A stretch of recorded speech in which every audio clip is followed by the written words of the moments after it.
दोस्तों बजट 2023 में जो इनकम टैक्स स्लैब्स हैं उनके अंदर कुछ रियायत दी गई है और ये जो रियायत दी गई है ये खाली न्यू रेजीम के अंदर दी है। ये तो हम सभी लोगों को पता है कि दो टाइप की रेजीम्स हम फॉलो कर सकते हैं, दोनों में से इनफैक्ट कोई भी चूज कर सकते हैं, old regime versus new regime.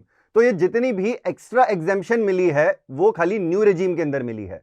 तो अब एक और बहुत बड़ा सवाल उठ जाता है कि जो ओल्ड रेजीम लोग फॉलो कर रहे थे क्या उनको अब न्यू रेजीम पे शिफ्ट कर जाना चाहिए? दोनों में से कौन सी बेटर होने वाली है, यही हम इस वीडियो के अंदर आंसर करने वाले हैं। काफी सारे इनफैक्ट लोगों को कंफ्यूजन भी है। फॉर एग्जांपल जो स्टैंडर्ड डिडक्शन की फाइनेंस मिनिस्टर ने बात की कि 15.5 लाख के ऊपर 52,500 का बेनिफिट होगा, तो काफी लोग सोच रहे हैं कि 15.5 लाख के ऊपर ही स्टैंडर्ड डिडक्शन जो न्यू रेजीम के अंदर मिलेगा वो 52,500 का मिलेगा। जी नहीं, ऐसा बिल्कुल नहीं है। ये 52,500 का एग्जैक्टली मतलब क्या है हम इस वीडियो के अंदर बात करने वाले हैं। मैं आपको साथ में एक कैलकुलेटर दे दूंगा एक्सेल का, जिसके अंदर आप पूरी अपनी कैलकुलेशन कर सकते हैं। आपकी इनकम के हिसाब से आप कितने डिडक्शंस प्लान करेंगे अगर आप ओल्ड रेजीम में जाते हैं, उस हिसाब से आपको ओल्ड रेजीम बेटर होने वाली है या फिर न्यू रेजीम बेटर होने वाली है। वीडियो काफी इंटरेस्टिंग होने वाला है, काफी वैल्यू एड होने वाला है, बने रहिए।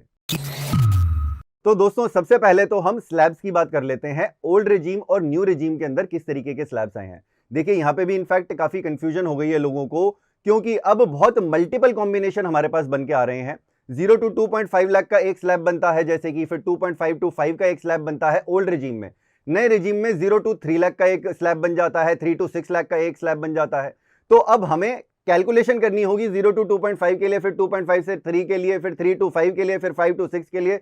तो हर कॉम्बिनेशन में जिस भी आप स्लैब में फॉल करते हैं तो आपको न्यू रेजीम बेटर होने वाली है या फिर ओल्ड रेजीम बेटर होने वाली है, ये अब हम इस कैलकुलेटर से देख लेंगे। आप अपनी कोई भी इनकम हो इसके अंदर डालिए, जितनी भी आप डिडक्शंस प्लान कर रहे हैं वो इसके अंदर डालिए, सारा आपको ये कैलकुलेट करके दे देगा। देखिए अगर हम पहले स्लैब्स की बात करें तो ओल्ड टैक्स स्लैब्स की हम क्विकली बात कर लेते हैं। अगर आपकी इनकम 0 to 2.5 लाख में आती है, यानी कि आपकी जो टैक्सेबल इनकम है वो 0 to 2.5 लाख में आती है, तो 0% टैक्स रेट है। यहां पे कोई कंफ्यूजन नहीं है। 2.5 लाख से 5 लाख में यहां पे थोड़ी सी शायद लोगों को कंफ्यूजन हो जाती है और यही कंफ्यूजन न्यू रेजीम में भी हो सकती है। 2.5 लाख से 5 लाख के बीच में अगर आपकी सैलरी आती है, इनकम आती है, नेट टैक्सेबल इनकम, तो 0% टैक्स लगेगा अगर आपकी net taxable income less then 5 lakh हो जाती है तो। लेकिन अगर आपकी net taxable income more than 5 lakh हो जाती है, मान लीजिए 8 लाख है, 9 लाख है, तो आपका ऑब्वियसली हर स्लैब पे कुछ ना कुछ टैक्स रेट लगेगा।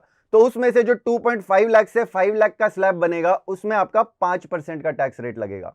5 to 10 लाख पे 20% का टैक्स रेट है, मोर देन 10 लाख पे 30% का टैक्स रेट है। अब आ जाते हैं हम अपने न्यू रेजीम पे, जो बजट 2023 में नए टैक्स स्लैब्स डिक्लेयर करे गए हैं। उनके हिसाब से 0 to 3 लाख में अगर आपकी इनकम आती है तो 0% टैक्स रेट है, कोई कंफ्यूजन नहीं है यहां पे। अब बात करते हैं 3 to 6 लाख की। 3 to 6 लाख में अगर आपकी नेट टैक्सेबल इनकम आती है तो 0% टैक्स रेट हो जाएगा, क्योंकि नेट टैक्सेबल इनकम आपकी लेस देन 7 लाख है। लेकिन अगर आपकी net taxable income more than 7 lakh है, यानी कि 8 लाख है, 9 लाख है, 10 लाख है, तो जो 3 to 6 लाख वाला ब्रैकेट होगा उस पे आपका 5% का टैक्स रेट लग जाएगा। सिमिलरली अगर हम 6 to 9 लाख के ब्रैकेट की बात करें तो आपका टैक्स रेट 0% हो जाता है अगर आपकी net taxable income less than 7 lakh हो जाती है। तो ये टैक्स रेट 10% होगा अगर आपकी net taxable income more than 7 lakh होती है तो। इसको इनफैक्ट हम एग्जांपल से भी समझेंगे, कोई कंफ्यूजन नहीं रहेगा। 9 to 10 लाख पे हमारा जो टैक्स रेट है वो 15% हो जाता है, 12 to 15 लाख पे 20% हो जाता है, मोर देन 15 लाख पे 30% हो जाता है। चलिए अब हम एग्जांपल से समझ लेते हैं, हर स्लैब की बात करेंगे इनफैक्ट। तो यहां पे मैंने डिफरेंट इनकम रेंज बना दी है। हर रेंज के हिसाब से आपका जिस भी रेंज में आपकी इनकम आती है आप यहां पे ये वैल्यूज डाल सकते हैं। आपको ये जो येलो कलर से आप इनपुट्स देख रहे हैं, ये सारे इनपुट्स आप चेंज कर सकते हैं। सिमिलरली यहाँ पे आप डिडक्शंस भी प्लान कर सकते हैं। जो भी आपका ओल्ड टैक्स रिजीम में अगर आप मान लीजिए कोई इन्वेस्टमेंट करते हैं, जैसे कि सेक्शन 80C के अंदर 1.5 लाख तक का हमको टैक्स डिडक्शन मिल जाता है। 80D के अंदर अगर आप मेडिकल इंश्योरेंस प्लान करते हैं उसके अंदर आपको मिल जाता है। होम लोन इंश्योरेंस का इंटरेस्ट पे करीब 2 लाख तक का आपको टैक्स डिडक्शन मिल जाता है। तो ये सारे जितने भी डिडक्शंस हैं वो आप यहाँ पे अपना डाल सकते हैं। यहाँ पे आप टोटल डिडक्शंस डालिएगा अपना। यहाँ पे देखिए स्टैंडर्ड डिडक्शन तो 50,000 अवेलेबल है ही ओल्ड रेजीम के अंदर। इसके अलावा स्टैंडर्ड डिडक्शन के अलावा जो भी आप टैक्स प्लानिंग कर रहे हैं वो आप यहाँ पे इनपुट्स डाल सकते हैं। न्यू रेजीम की अगर हम बात करें तो 50,000 का स्टैंडर्ड डिडक्शन यहाँ पे भी दे दिया गया है। यहाँ पे आपको कंफ्यूजन नहीं होनी चाहिए। काफी लोग सोच रहे हैं कि 15,50,000 के ऊपर जिनकी सैलरी होगी उन्हीं को स्टैंडर्ड डिडक्शन मिलेगा। जी नहीं, ऐसा बिल्कुल नहीं है। एक बात और मैं बता दूं इनफैक्ट आपको यहाँ पे ये जो भी हम टैक्स कैलकुलेशन कर रहे हैं इसके अंदर हमने सरचार्ज और सेस नहीं लिया है। इस कैलकुलेटर का मेन मकसद है कि हमें यह समझ में आ जाए कि हमारे लिए ओल्ड रेजिम बेटर है या फिर न्यू रेजिम बेटर है। तो यहां पे अगर हम वैल्यूज डालें 0 to 2.5 लाख में, मान लीजिए किसी की सैलरी 2.4 लाख है, तो यहां पे स्टैंडर्ड डिडक्शन 50,000 का तो डेफिनेटली मिलना ही है। एक्स्ट्रा डिडक्शन मान लीजिए कोई बिल्कुल भी प्लान नहीं करता है, कोई भी इन्वेस्टमेंट नहीं की है, तो भी obviously taxable income less than 2.5 lakh आ रही है, टैक्स स्लैब्स के हिसाब से 0% टैक्स लगेगा, कोई कंफ्यूजन नहीं है। सिमिलरली यहां पे न्यू रेजिम के हिसाब से भी 0% ही टैक्स लगेगा, क्योंकि 7 लाख तक तो कोई टैक्स लगना ही नहीं है न्यू रेजिम के अंदर। तो कौन सा बेटर हुआ? Both are better, both are because equally good. अब 2.5 लाख से 3 लाख की अगर हम बात करें, मान लीजिए किसी की सैलरी 2.7 लाख है, तो स्टैंडर्ड डिडक्शन तो यहां पे 50,000 का ही मिल जाता है, और साथ में अगर एक्स्ट्रा डिडक्शन जीरो ही करे हो तो भी हमारी net taxable income less than 2.5 lakh आ जाती है, तो भी हमारा टैक्स जीरो बनता है। इनफैक्ट न्यू रेजिम में भी हमारा टैक्स जीरो बनेगा, लेस देन 7 लाख पे ऑब्वियसली हमारा जीरो ही बनेगा। Both are equally good. 3 to 5 lakh का अगर हम केस देखें, अगर मान लीजिए किसी की सैलरी 4.8 लाख है, तो स्टैंडर्ड डिडक्शन भी 50,000 का है, एक्स्ट्रा डिडक्शन कोई भी नहीं करे हैं, तो यहां पे भी लेस देन हमारी 5 लाख की टैक्सेबल इनकम बन जाती है, जीरो टैक्स लगेगा, कोई कंफ्यूजन नहीं है। यहां पे भी लेस देन 7 लाख है तो कोई कंफ्यूजन नहीं है, यहां पे भी जीरो टैक्स लगेगा, न्यू रेजिम में भी। Both are equally good. अब देखिए यहां से थोड़ा सा सिनेरियो चेंज होना शुरू हो जाता है। जैसे ही आपका इनकम ब्रैकेट 5 लाख के ऊपर जाता है, तो न्यू रेजिम और ओल्ड रेजिम के बारे में हमें थोड़ा सा केयरफुल होना पड़ता है। 5.8 लाख अगर आपकी इनकम है, स्टैंडर्ड डिडक्शन तो 50,000 मिल जाएगा। मान लीजिए एक्स्ट्रा डिडक्शन, कोई भी इन्वेस्टमेंट नहीं की, कोई भी डिडक्शन क्लेम ही नहीं किया, मान लेते हैं यहां पे जीरो हो गया, तो देखिए आपका ओल्ड स्लैब के हिसाब से यहां पे टैक्स बन गया, 18,500 बन गया। लेकिन न्यू रेजिम में ये जीरो ही है। क्यों? क्योंकि 7 लाख तक कोई टैक्स नहीं है, कोई सा भी टैक्स ब्रैकेट हो, यहां पे न्यू रेजिम बेटर हो जाती है। लेकिन अगर हम ओल्ड रेजिम में जाएं तो इस टैक्स को बड़े प्यार से जीरो किया जा सकता है, क्योंकि हम यहां पे एक्स्ट्रा डिडक्शंस आराम से प्लान कर सकते हैं। सीधा हम यहां पे 50,000 की मान लीजिए अगर एक्स्ट्रा डिडक्शंस क्लेम कर लेते हैं, तो ये जीरो हो जाता है हमारा टैक्स। अब 6 to 7 लाख में भी आ जाते हैं, यहां पे भी देखिए अगर हम एक्स्ट्रा डिडक्शंस क्लेम करेंगे तभी हमारा टैक्स जीरो हो सकता है। अगर हमने मान लीजिए 2 लाख की डिडक्शंस क्लेम कर ली तो भी हमारा टैक्स जीरो हो गया, और ऑब्वियसली न्यू रेजिम के अंदर भी हमारा टैक्स जीरो है, क्योंकि अप टू 7 लाख हमारा टैक्स जीरो हो जाता है। तो यहां पे बोथ आर इक्वली गुड। लेकिन यहां पे बाई चांस आपने स्टैंडर्ड डिडक्शंस क्लेम कम करी, मान लेते हैं आपने 50,000 की ही करी, तो क्या होगा? तो देखिए यहां पे आपका टैक्स बन जाएगा। इस केस में न्यू रेजिम बेटर हो जाएगा। तो एक बात हमें देखनी है कि न्यू रेजिम तो आप ब्लाइंडली चूज कर सकते हैं अगर आपकी इनकम 7.5 लाख तक है तो। क्यों? क्योंकि मान लीजिए अगर आपकी इनकम यहां पे मान लेते हैं, इनफैक्ट नेक्स्ट टैक्स ब्रैकेट में हम चले जाते हैं, 7,50,000 की हम यहां पे ले लेते हैं इनकम, तो देखिए आपका एक्चुअली जो नेट टैक्सेबल इनकम हुई वो 7 लाख के अंडर आ गई, क्योंकि आपको यहां पे 50,000 का तो स्टैंडर्ड डिडक्शन मिल गया न्यू रेजिम के अंदर, तो भी आपका टैक्स जीरो बन गया। और साथ में आपने अगर एक्स्ट्रा डिडक्शंस भी 2 लाख के क्लेम कर लिए थे, तो आपका नेट टैक्सेबल इनकम यहां पे भी 5 लाख के नीचे आ गई ओल्ड रेजिम के अंदर, तो यहां पे भी आपका जो टैक्स है वो जीरो बन गया। सो ओल्ड रेजिम के अंदर देखिए आपका टैक्स जीरो या फिर कम से कम तब होगा जब ज्यादा से ज्यादा आप इन्वेस्टमेंट करेंगे, ज्यादा से ज्यादा डिडक्शंस लेंगे।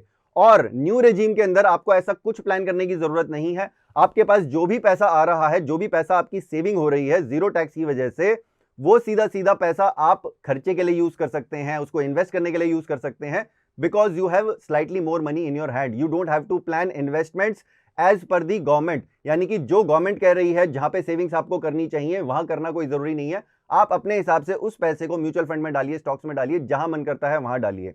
अब बात करते हैं 7 to 9 लाख की। 7 to 9 लाख में हमने एक तो 7.5 लाख वाला एग्जाम्पल लिया, लेकिन अगर हम यहाँ पे 8.5 लाख ले लेते हैं, 8,50,000 ले लेते हैं, तो देखिए यहां पे हमारा टैक्स बन गया 32,500 का ओल्ड रेजिम के अंदर, हमारा यहां पे 35,000 का टैक्स बना न्यू रेजिम के अंदर। तो ओल्ड रेजिम बेटर हो गई, क्योंकि यहां पे हमने डिडक्शंस काफी क्लेम कर लिए 2 लाख के।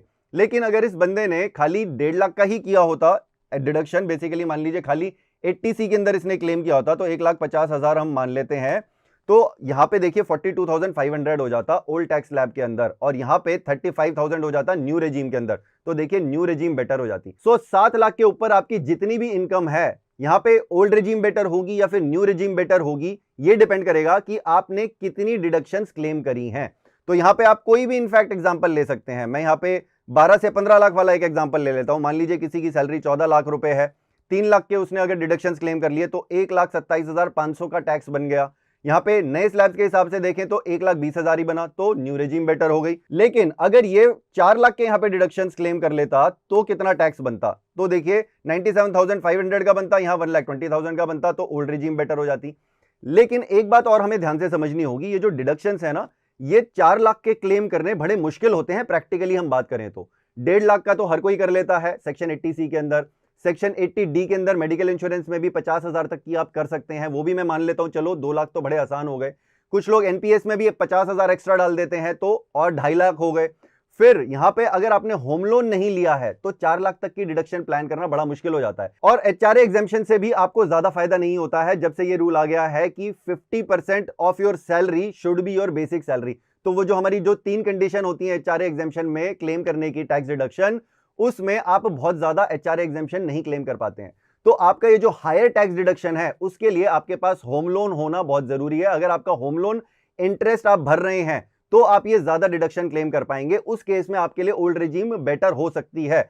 अदरवाइज ज्यादातर आप देखेंगे कि न्यू रेजिम बेटर हो जाती है अगर आपके ज्यादा डिडक्शन क्लेम नहीं हो पा रहे हैं तो। और ये जो भी हमने एक्स्ट्रा डिडक्शंस की बात करी, हमने इनफैक्ट यहाँ पे टोटल डिडक्शंस ले ली हैं। ये आपके एचआरए एग्जेम्पशन भी हो सकती है, लॉस फ्रॉम हाउस प्रॉपर्टी हो सकती है, सेक्शन 80C और 80D के अंदर। इनफैक्ट ये मैंने यहाँ पे डी लिख दिया है, ये 80C है, तो 80C और 80D के अंदर आपकी जो भी एग्जेम्पशंस हैं वो आप क्लेम कर सकते हैं। इसके अलावा भी आपने किसी एनजीओ को डोनेट किया, जो भी आपके टैक्स एग्जेम्पशंस हैं आप सारी की सारी यहाँ पे कैलकुलेटर के अंदर डाल दीजिए। ये आपको क्लियरली बता देगा आपके इनकम लेवल के हिसाब से कि आपको ओल्ड रेजिम बेटर पड़ रही है या फिर न्यू रेजिम बेटर पड़ रही है। सो इस कैलकुलेटर का लिंक मैं आपको नीचे डिस्क्रिप्शन में दे दूंगा। इसको यूज करके आप डेफिनेटली आसानी से डिसाइड कर सकते हैं कि ओल्ड रेजिम आपके लिए बेटर है या फिर न्यू रेजिम बेटर है। लेकिन इसके साथ साथ एक और हमारे पास बड़ा सवाल आता है कि ओल्ड रेजिम से अगर हमने न्यू रेजिम में शिफ्ट कर लिया तो क्या हम वापस से ओल्ड रेजिम अगले साल जा पाएंगे? जी हां, अगर आप सैलरीड क्लास हैं तो आप इनके बीच में कभी भी चूज कर सकते हैं। किसी भी फाइनेंशियल ईयर में आप न्यू रेजिम सेलेक्ट कर सकते हैं, उसके नेक्स्ट ईयर में आप ओल्ड रेजिम सेलेक्ट कर सकते हैं एंड वाइस वर्सा। लेकिन अगर आपकी बिजनेस इनकम है किसी भी फॉर्म में, चाहे आप फ्रीलांसर काम करते हैं, यानी कि आप हो सकता है कहीं से सैलरी भी ड्रॉ कर रहे हो और साथ में कोई फ्रीलांस प्रोजेक्ट से आपको कोई बिजनेस इनकम आती है, या फिर अगर आपकी कोई कंसल्टेंसी की इनकम आती है, ये सारी इनकम आपकी बिजनेस इनकम के अंदर आ जाती है।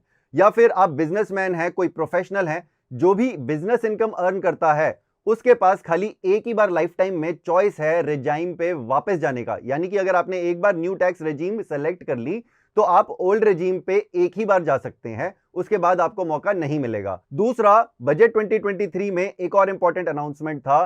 फाइनेंस मिनिस्टर ने डिक्लेयर किया कि जो न्यू रेजिम है वो डिफॉल्ट रेजिम मानी जाएगी। यानी कि अगर आपको ओल्ड रेजिम सेलेक्ट करनी है तो आपको डिफरेंट फॉर्म फिल करना पड़ेगा, डिफॉल्ट फॉर्म न्यू रेजिम का होगा। तो इस बात से तो एकदम क्लियर है कि गवर्नमेंट न्यू रेजिम को लेके आना चाहती है। आने वाले टाइम में हो सकता है ओल्ड रेजिम धीरे धीरे खत्म ही हो जाए। इसी के साथ इस वीडियो को एंड करते हैं। आई होप इससे काफी वैल्यू ऐड आपको मिला होगा और मेरे ख्याल से काफी आपको नई इंफॉर्मेशन मिली होगी। अगर आपको ये वीडियो पसंद आया तो इसको लाइक और शेयर जरूर कीजिए अपने फ्रेंड्स और फैमिली मेंबर्स के साथ। आई एम श्योर सभी लोगों को बहुत कंफ्यूजन है ये कौन सा टैक्स स्लैब में कितना हमारा टैक्स लगेगा, ओल्ड रेजिम लें या फिर न्यू रेजिम लें। अगर आपने इस चैनल को अभी तक सब्सक्राइब नहीं किया है तो नीचे से सब्सक्राइब करके अपने फोन में बेल आइकन को जरूर प्रेस कर लेना, जिससे आपको लेटेस्ट फाइनेंस वीडियो का नोटिफिकेशन मिल जाए। तो मिलते हैं अगले एक ऐसे इंफॉर्मेटिव वीडियो में। तब तक सीखते रहिए, कमाते रहिए और हमेशा की तरह खुश रहिए।